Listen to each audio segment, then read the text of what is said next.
So following on from our last lesson in relation to z-scores, and hopefully you've had plenty of practice in being able to find out the probabilities behind a certain z-score or in front of a certain z-score. If you haven't, you still need to practice until you get them fairly decently into your head. I'm just going to take a look at a couple of solutions based on the previous slide, okay? If these are okay with you, then the rest are fine. And you can go through the answers back in the book then to find out the rest of them. But these are ones just to pot look at what we asked you to do in the previous slide. So evaluate the following. This is part 20 now of question 1. The probability that a z-score lies between minus 1.645 and 1.645. Now, what I would suggest you always do when you're asked about probabilities of z-scores is to realize first and foremost that they're coming from a normal curve. So I would always draw where these things are. But I'll just take a look and see where they've placed them. Okay, so minus 1.645 and plus 1.645. And what they're asking me to do is to work out what's the probability of being between those two values. Okay, now as I said to you before, when you're given one that involves two boundaries, I would suggest you take both of them on their own. Okay, so the first thing I want to do is work out the probability behind 1.645. Now that's quite easy. Because we're working to the left hand side of 1.645, that's going to give me the probability of a z-score being behind 1.645. So the probability of z being less than 1.645 is doable. We can read that straight away. Okay, but then what I've got to do is I have to remove the area that is behind minus 1.645, and that's where a little bit of difficulty arises because we don't have a negative z-score. So instead, what you could do is you can use your symmetry for this part, all right? But what you've got to remember is to write these things down separately first of all. So let me just do that. Let me just write these things down separately as I've just described them. So it's going to be everything to the left of 1.645. So that's the probability of z-score being less than 1.645.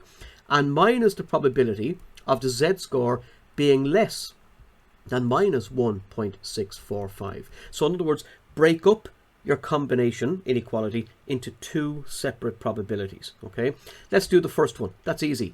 We can go to the tables directly, page 36 and 37, and we can look up what's the probability of a z-score being less than 1.645. So you go to the tables, 1.6, 1.64, and then between those two, I would round off, I would say, and you can't go in between the two of them unless you look carefully at what they are. 0.9495 is for 1.64, and then 0.9505 is for 1.605. So I'd go between those two, take the average of those two values, and that's going to come out as 0.9500. One is 0.0005 less, one is 0.005 greater, so take the average of both of them. So that's what I get from the tables there, okay? And that's everything behind 1.645. Now, what about the area that is behind minus 1.645? And that's where I have to turn my attention to symmetry.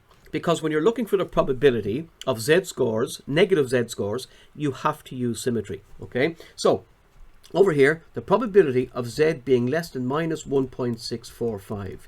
Isn't it true to say that the area behind minus 1.645 is the same as the area in front of 1.645, okay? And the area in front of 1.645 is not in the tables, but you can take 1 minus what is behind 1.645. So 1 minus the probability of z being less than 1.645. Guess what? We know what that is already. So this becomes 1 minus 0.95, which works out as being 0.05. So you bring that back up here. You take one away from the other, 0.9500 minus 0.05, and you end up with 0.95 minus 0.05, and you end up with 0.9. And that's the answer to that one. So again, take your double combinations, draw them onto the natural curve, the normal curve, and then work out where they are. Take each one separately, find where your shaded region is, take each one separately, and simply ask yourself, how do I work out the region between these two values? First of all, we can easily work out all the area that's behind 1.645 by directly going to the tables, okay? So we end up with 0.9500 for that one. However, I am not allowed to include the area behind minus 1.645. So because I can't use the table for negative z-scores, I bring in symmetry. And I simply say, well, hold on a second. The area that is behind minus 1.645 is the same as the area that is in front of it. And when I'm getting areas to the right, I use 1 minus the area to the left. And luckily, we've already worked out what the area to the left of 1.645 is. It's 0.95. So we take 0.95 away from 1, we get 0.05, which is this little piece down here. So therefore, it's going to be all the area behind 1.645 minus this little bit here, which is 0.05. And 0.95 minus 0.05 is 0.9. So that's the answer to that part. Okay, next one. Find the values of k in each case, where z has a distribution that is normal, 0 is the mean, and the standard deviation is 1. Now what we've done there, and what we're always going to do, is we're always going to take our statistics back to the normal curve, okay? And the normal curve is a symmetrical curve around the mean, which is 0 in this case, with a standard deviation of 1. So each of those deviations will be 1 unit in width. Now I'm going to do part 3, and I'm going to take a look at part 5, because this involves reading your tables backwards, okay? This one is the probability that z is less than k is 0.2643. Now, what we've got to do here in the normal curve is to remember that on the normal curve, we have a value k below which there's a probability of only 26%. Okay, so that means if you take the mean as giving you 50-50, if z is a score that gives you a probability of less than 26%, then we're down here. Okay, we're down here somewhere, because that will be 26% of your overall curve. So at least we know what the position of this thing is. It's in here, and that's going to be k. So the probability of a z-score being less than k is equal to 26% down here.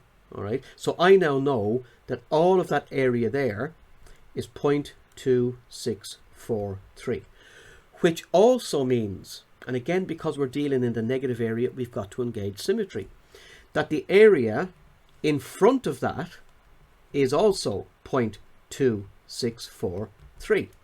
Now, what does that tell me? If the area in front of this k value is 0.2643, what's the entire area behind it? It's 1 minus 0.2643. And 1 minus 0.2643 comes out as 0.7357.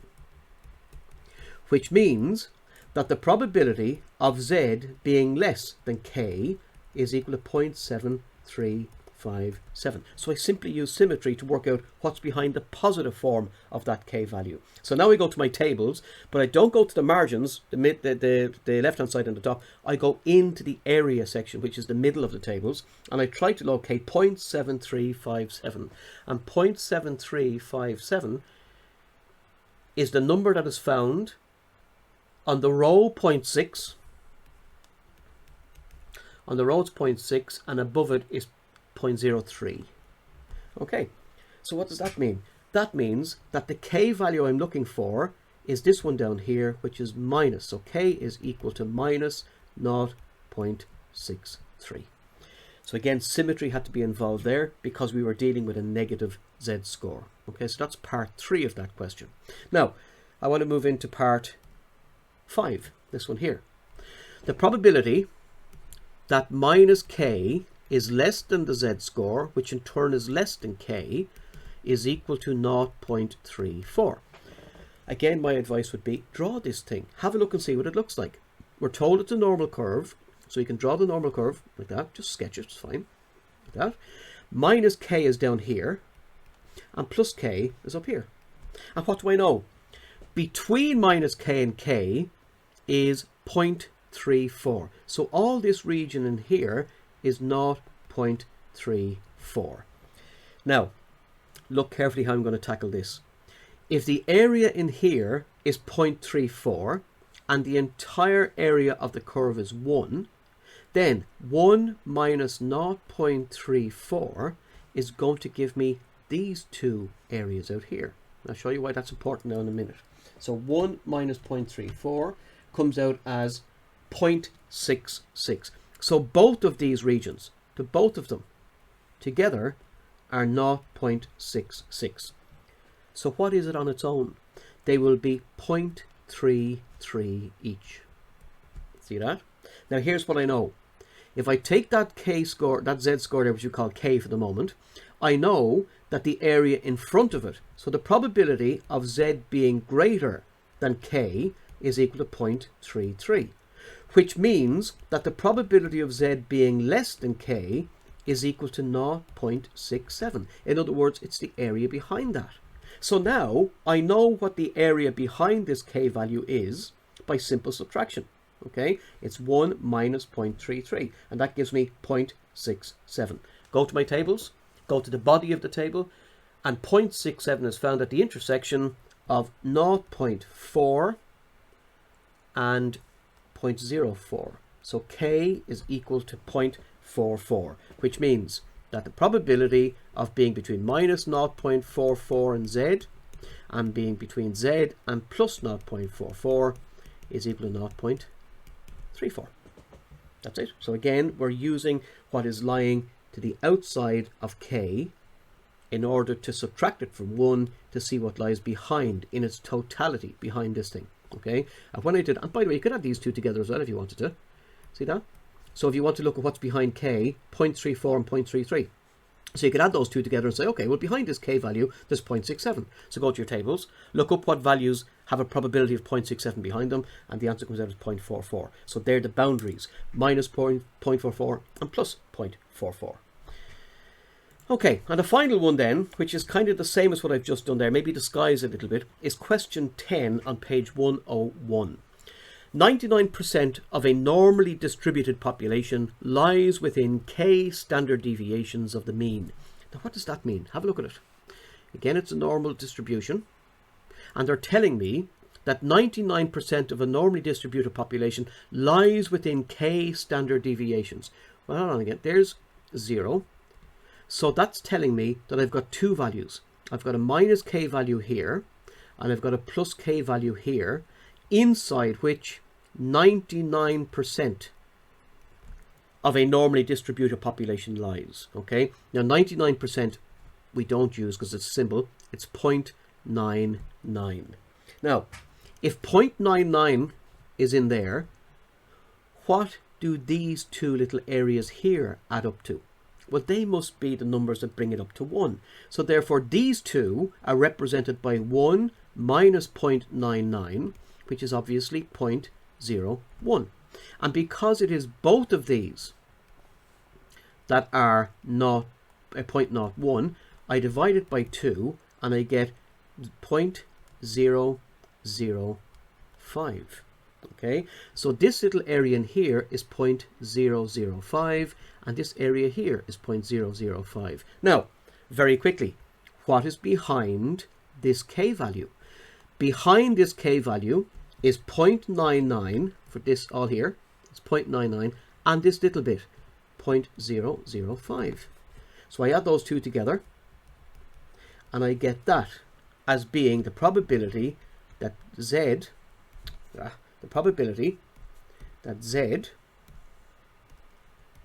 is less than the value for k is equal to 0.9950. So in other words, the probability that the z-score is less than this k value here is 0.9950. Where did I get that?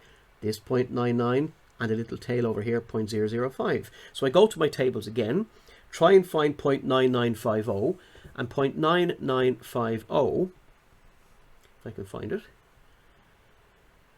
is between two values. Now on your tables, you've got 0.9949. This is what you see in your tables, 9949, and then you've got a 0.9951.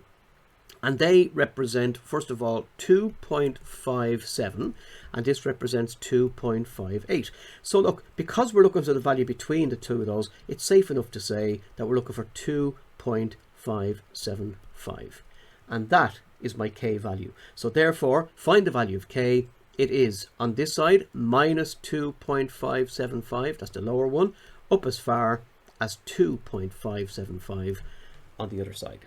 Okay, so that's how those questions are tackled. They're tackled by means of the tables, they're tackled by means of symmetry, but when they have two boundaries inside the normal curve, I would always ask you to treat both k values, if they are k values, or given values, as two separate probabilities, and then see how you can apply the logic behind the area to the left of each z-score in order to work out what they're asking you. Okay, so as we said already, normally distributed sets of data are measured in different units. Now, we said this at the very beginning, that you have normally distributed sets of data like height, like mass, like IQ, and a whole heap of other things, computer program errors and all that kind of stuff. And if that was the case, I would have to draw a normal curve with different units along the bottom for every eventuality. The easiest thing to do is to take all those varied units of mass and volume and height and IQ and standardize them down to z-scores. Okay, so in other words, make them, if you're told they're normally distributed, then you can standardize them to what we call the normal curve. Okay, and the way in which we do that is by using a formula which is now going to be given to you. Z equals x minus mu over sigma. Mu, this is mu here, we just call it mu, and this one here, sigma. Okay, now what do they stand for? Well, first of all, if I want to get the z-score, which is the position of the deviation either above or below the mean, I have to know what statistic I'm dealing with. So what am I trying to examine? Okay. Secondly, I have to know what the mean of that population or of that data is. Okay. And lastly, sigma is the standard deviation of that particular data. Now, the statistic will always be what they ask you about. The mean of the data will be given, and the standard deviation will also be given. So you'll have everything you need to turn a given statistic into a z-score, which then simply allows you to use the normal curve with mean of 0 and standard deviation of 1. If we didn't have this, we would have to draw a separate normal curve with separate standard deviations for every experiment we wanted to do. But not if we standardize them, because it brings it all back to the normal curve. X is the variable set under test, mu is the mean, mu is just mu, and sigma is the standard deviation. Okay, let's take a look at this. The mean total score, what's the mean? Mu, is 137. With a standard deviation, what's the symbol? Sigma, of 10. If you go to a match, what is the probability that there will be 150 or more? So in other words, you want x greater than or equal to 150. Okay. Points scored by the two teams. Assume the scores are normally distributed. Now, why do they say that? Why do they say assume the scores are normally distributed? Because it allows me to take these statistics and to standardize them to the normal curve. So the first thing I've got to do is I've got to take my data, which is mu equals 137, sigma is equal to 10, and x is equal to 150. So what they're asking me here, what is the probability that there will be 150 or more points? So we're looking for the probability of x being greater than or equal to 150. Now, we've got to standardize this, okay? And this is how we do it. Bring in the formula. Z equals x minus mu over sigma. And it is in the tables. There's a kind of a version of it at the very top of page 35, okay? It's probably easier for you just to remember, but if you do forget, it's on the top of page 35 of your tables. And fill in the values. What is 150 as a z-score? That's what we want to try and find out here. So 150 minus 137 over 10.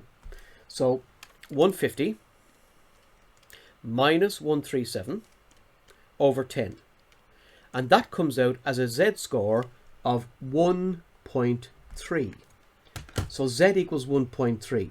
Now I go back over here and I write my probability down in terms of z. This means what's the probability that z is greater than or equal to 1.3? And once I have it in that form, I can then take a look at my normal curve, like this. And where is 1.3? Well, 1.3 will be there somewhere. So what am I being asked for? The probability that the z-score is greater than or equal to 1.3. So I'm looking for this region here. Now remember, regions to the right can't be given by the table. It's 1 minus the region to the left. So what I'm going to do with this is rewrite it as 1 minus the probability that z is less than 1.3. And all I've got to do now is go to my tables, using the left-hand column and the top to find 1.3. And 1.3 gives me a reason of 1 minus 0.9032. And when I do that, 1 minus 0.9032, I end up getting an answer of 0.0968, or a 9.68% chance that 150 points or more would be scored by both teams. So these really do help, and that formula, very, very important formula, allows you to take any statistic that is normally distributed, that's why that's important, and then transfer it into a z-score, which tells you where it lies in relation to the mean, and then look at the area either in front of that or the area that is behind that. Okay, next one. Oh yeah, do we have that written down there? Just let you see it. So you change 150 to a z value, which is the deviation away from the mean, and it gives you 1.3, and then you find p of z greater than or equal to 1.3 using the normal curve in the tables, just as I showed you a moment ago. Okay, so what is p of z 1.3? Let's do it here again. What is the probability of z being greater or equal to 1.3? Well, 1.3 is there. There's 1.3. Now, I want the probability z is greater than that, so I want this region here. Regions to the right, tables doesn't give it.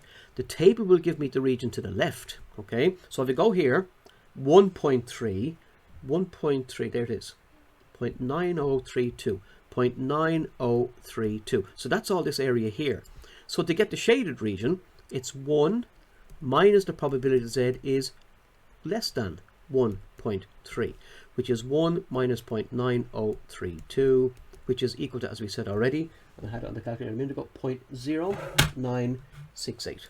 0.0968, or 9.68%. Okay, that's the question done. So you have your tables there with you as well. Okay, so let's take another example. This is on page 102 of your books, question 3.19. Now, it's the worked example that's in your book. The heights of women in Ireland are normally distributed. Good. Why? Because now I can standardise my statistics to the normal curve. With a mean of 163, so mu is equal to 163 centimetres. A standard deviation sigma of 5 centimetres. A film producer is seeking an Irish actress whose height is between 170 and 175. So they're looking for an actress who has a height of 170 and 175. Okay. The director says to the producer, "You're being too fussy. The chance of finding an actress with the right height is less than 5%. Is this statement correct?" So therefore they're proposing that the answer to this should be less than 5%. Let's keep that in mind. First of all, what do I have to do? I've got to turn both of these statistics into z-scores. So what I'm being asked here, what is the probability that x lies between 170 and 175? Now, because we're told, because we're being told that it is between those two, I'm just going to err on the side of caution. I'm just going to take out the less than sign, so it doesn't really matter. But I'm going to take it out here anyway. Okay, let's just work with the equal sign, I should say. Let's just work with the less than. So we've got x, which is 170 is less than x, and x is less than 175. That's between those two values. So let's turn these two values into z-scores. So what is 170 as a z-score? Well, x equals 170, so z equals x minus mu over sigma. So for 170, 170 minus 163 over 5. What does that come out as? So turn on your fraction. 170 minus 163 over 5. And that comes out as 1.4. So the probability now, see I'm changing to z, that's 1.4. What's 175 as a z-score? Well, again, using the same formula, it's 175 minus 163 over 5. So go back to your formula. It's 175 minus 163 over 5, and that comes out as a z-score of, wow, 2.4. So this is 1.4, and that's 2.4. So now I've turned 170 into a z-score of 1.4. I've turned 175 into a z-score of 2.4. And now that it is standardized, I can go to my normal curve and see where they are. So 1.4 and 2.4. Well, there's 1.4. There's 2.4. Now don't be too worried about where you put them. Okay, as long as they're on the right side of the mean, you're fine. And I want to find out what percentage lies between those two. The director says you're being too fussy. The director says that this should be less than 5%. So let's just check that out and see. So what I want to do now is work out this shaded region. How am I going to do that? Quite simply. Let's get the area to the left of 2.4. So let's work out the probability of z being less than 2.4. And that's just a table thing. So you go to the tables and you work out 0.9918. Okay? What do I want to do then? I then want to subtract from that what is to the left of 1.4. So I want to subtract the probability that z is less than 1.4. So again I go to my tables and that comes out as 0.9192. Meaning that the difference between those two, which is the shaded region between 1.4 and 2.4, is 0.9918 minus 0.9192, comes out as 0.0726, or as I told you already, 7.26%. Now let's check and see what the producer said. Or the director says to the producer, you're being too fussy. The chance of finding an actress with a height of less than is less than 5%. No, the answer is greater than 5%. Is the statement correct? No, because thanks to our statistical analysis, we've discovered that the chances of finding people between the heights of 170 and 175 centimeters is actually 7.26%. Not an awful lot way above 5, but still, certainly not what he said. It's not less than 5%. Okay, last one. Worked example, page 102, question 3. The heights of men in Ireland are normally distributed. Good. That means I can standardize them. With a mean mu of 168 and a standard deviation of 6. Find the probability that an Irishman selected at random will be greater than 180 centimeters in height. So x equals 180. And what am I looking for? The probability that the men will be greater than 180 centimeters in height. So at the moment, that's my exercise in terms of the actual height. Now, I've got to turn 180 into a z-score to see how deviated it is from the mean. So the z-score for 180 is x minus mu over sigma, which is equal to 180 minus 168 over 6. And on my calculator, 180 minus 168 over 6 works out as 2. So this guy happens to be 2 standard deviations above the mean. So now, what am I looking for? The probability that z is greater than 2. So you have standardized your probability in terms of height into a probability in terms of the normal curve. So what I would say to you then is look and see where it is. 2 is up here somewhere. And we want to find out the probability of z being greater than 2. So we want to work out this area here. Okay? Areas to the right are found by 1 minus the area to the left, which is the probability that z is less than 2. And if I take 1 minus the probability of z less than 2, go to your tables, 2.0 is 0.9772. And 1 minus 0.9772 works out as 0.0228, or, as we said already, 2.28%. Find a probability an Irishman selected at random will be greater than 180 centimeters in height. The probability is 2.28%, or in decimal form 0.0228. So once you get the hang of this standardization of statistics into the normal curve, and you get used to using the z-scores and your tables in terms of calculating areas to the left or right, which are also representations of the probability, they do become quite an easy thing to do. But practice, practice, and more practice is always going to be the key. Okay, I'll do one more. I didn't realize there was one more left. Page 103, question 9. The annual number of hours of sunshine in Ireland is normally distributed. Good. So I can get these things, these statistics, standardized to the normal curve with a mean of 1550 hours. So mean of 1550. And a standard deviation of 150 hours. What is the probability next year that there will be one less than 13? So you want the probability of X being less than 1300 hours. Okay, so let's do that first. The probability being X being less than 1300, I've got to standardize this thing. I've got to put this thing on a normal curve, and on the normal curve the mean is 0 and the deviations are 1, 2, 3 and -1, -2, -3. So let's standardize this thing first. Let's take that X value equals 1300 and standardize it. The z-score is X minus mu over sigma, which is 1300 minus 1550 all over 150. Now what does that come out as? 1300 minus 1550 divided by 150. And that comes out as minus 1.67. Okay, so now rewrite this as the probability of Z being less than minus 1.67. Take a look at your normal curve, because you've standardized it to the normal curve. Where is minus 1.67? Minus 1.67 is there, and I want the area that is less than that. So I want that area here. Now, two problems. First of all, we want the area to the left, which is okay, but it's to the left of a negative number. Negative z-scores involve symmetry. Always remember that. If they give you a negative z-score, you have to go to symmetry, which means instead of looking at what is behind negative 167, why don't we look at what's in front of plus 1.67?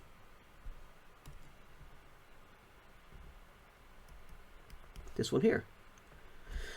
But the second problem is that I can't get areas to the right hand side of a z-score from the tables. So instead, if I'm getting area to the right, it's 1 minus the area to the left. So it's 1 minus the probability that Z is less than 1.67. See that?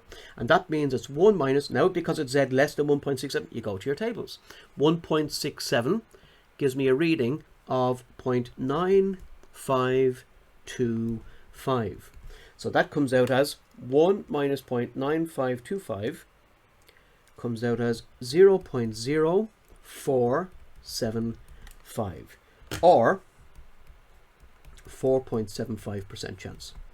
So what's the probability that next year there will be less than 1300 hours of sunshine in Ireland? Answer, 4.75% or 0.0475. It doesn't matter what way you give back your probability, decimal or percentage, that's perfectly fine. So that's the first one. Okay, second one, more than 1800. Now I'm going to have to make a note of that there, because if you notice it's used down here as well. So let me just clear that and work away. Okay, let's do the second part. So more than 1800 hours of sunshine. So that means what's the probability that X is greater than 1800? So in that case, because it's normally distributed, I have to standardize. We're told that mu, the average, is 1550. We're told that sigma, the standard deviation, is 150. And the number I'm looking for is 1800 to change into a z-score. Z equals X minus mu over sigma, which is 1800 minus 1550 all over 150. So let's see what this z-score is. 1800 minus 1550 divided by 150. And it comes out with syntax error. Handy to turn these things on first, not halfway through the question. Try that again. We get 1800 minus 1550 and syntax error. What am I doing wrong? 1800 minus 1550 divided by 150. Oh, I'm putting in too many zeros. That comes out as 5 over 3. That comes out as 1.67. Okay, I can see where this is going to go, can't you? So 1.67. Now, that's the z-score. So go back up here and rewrite this thing as the probability that Z is greater than 1.67. Okay? So what's that going to be? Now that you've got your z-score, go to your normal curve, sketch it, and tell me that 1.67 is there. Probability of z being greater than 1.67? Well, hold on a second. Isn't that just what we did a moment ago? The probability of being greater than 1.67 is exactly the same as 1, because it's to the right-hand side, it's 1 minus the probability that z is less than 1.67. So that's 1 minus, and again you go here, 1.67, which is 1.67, 0.9525, if I'm on the right line. Yeah, 0.9525. And that comes out as 1 minus 0.9525. That comes out as 0.0475. In other words, exactly the same chance. Less than 1300, more than 1800, it's exactly the same.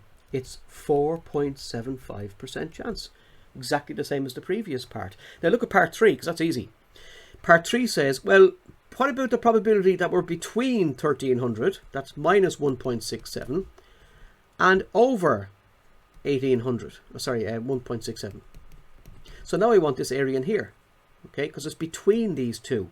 Well, that's quite easy. If that's 4.75, then that's 4.75. And if you add both of those together, times 2, and then take that away from 1, what do you end up with? You end up with a 90.9050 for the middle. So in other words, you add their percentages, by the way. So turn them back into decimals. 0.0475 over here, 0.0475 over there. Add those two together, take them away from 1, and that gives you the middle part, which is a 90.50% chance that there will be between 1300 hours and 1800 hours of sunshine in Ireland. So again, you're using your z-scores, you're using symmetry, and there's two things I want you to remember, okay? If the z-score is negative, you must use symmetry. If the z-score involves being greater than, or sorry, if the question involves being greater than a given z-score, you must use 1 minus the area to the left of that z-score. So there's only two things to remember.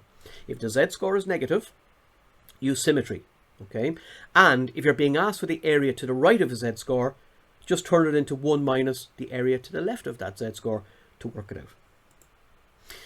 Okay, the lifespan of a light bulb is normally distributed with a mean of 1020 hours. So a mean of 1020. Find the standard deviation, sigma, which is x, if 12% of the light bulbs have a lifespan of 1067 hours or more. Okay, so first of all, let's take this normal curve, because it's normally distributed, so we can use the normal curve. And what are we told? There is a mean of 1020 hours, and it's going to be 0 on that. Okay, that's your mean.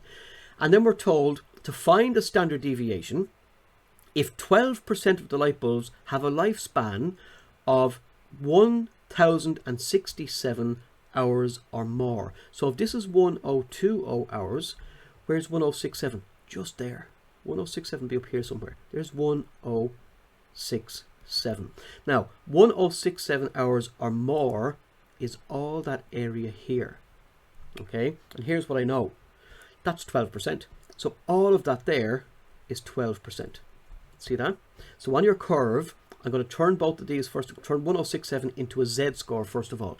So x equals 1067. So therefore my z-score is going to be equal to 1067 minus 1020 over sigma. Fine. Here's the key thing. The area to the right of it is 12%, meaning the area to the left is 88%. See that? So therefore, the probability of z being less than 1067, whatever that is in terms of a z-score, 1067, or we can say it in terms of x being less than 1067 is 88%, which is equal to 0.8800. So now I know that go to the tables, find in the body of the tables what z-score has an area of 88% to the left of it. And 0.88, if I can find it now. Yeah, it's between 1.17 and 1.18. So it's between 1.17 to 1.18. So you can, if you want to, say 1.175. So that is my z-score. So now come up here, take that z-score of 1.175, set it equal to 1067 minus 1020 all over the sigma that I'm looking for. Okay, and that's going to give me 1.175 sigma is equal to the difference between those two, which is 47. Therefore, sigma is 47 divided by 1.175, which works out as exactly 40. So therefore, the standard deviation is 40. And again, you're using your natural curve in order to work with your z-score, which in this case we don't know, but that's okay, because all we've got to do is work out what's the area to the left of that particular z-score. Don't have to know it, but if we know the area as being 0.88, well then that can tell me what the actual z-score is. And the actual z-score from the body of the tables works out as being 1.175, which, when I put that z-score into this containing the unknown sigma, gives me sigma as 40. So, I'm going to leave you with those to go over yourselves. I'm going to ask you to work through these questions here on page 102 and 103. I will put the solutions of these things up on Wednesday for you, so you can go through them yourselves, and then we'll have a test on this chapter on Friday.